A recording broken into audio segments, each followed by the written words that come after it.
यसको चाहिँ एक्चुअलमा साउन्ड कस्तो आउँछ भनेर यसबाट बोलेको माइकबाट बोलेको साउन्ड कस्तो आउँछ भनेर मैले भिडियो कट गरेर सुने। त्यसमा चाहिँ यो कोठाभित्र भिडियोहरू यस्तो बनाउँदाखेरि यसको जरुरत मैले देखिनँ, मतलब राम्रो लागेन यो मलाई। अब यसको भोइस चाहिँ कस्तो हुने रहेछ भने साथीहरू अब अलि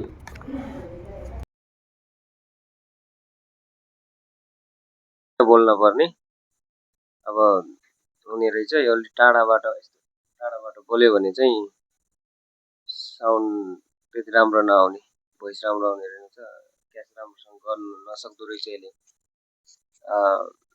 यति नजिकै राखेर बोल्ने अब भ्लगहरू यस्तो रोडतिर कतै अलि भिडभाड भएको ठाउँमा भिडियो बनाउनको लागि चाहिँ यो एकदम राम्रो हो। अब बाहिर नोइजहरूको धेरै आवाज आउँदैन, यतिकै कोठाभित्र चाहिँ अब नोइज त्यति धेरै आउँदैन। अब यसको जरुरत मैले त्यति युजफुल लागेन कोठाभित्रको लागि।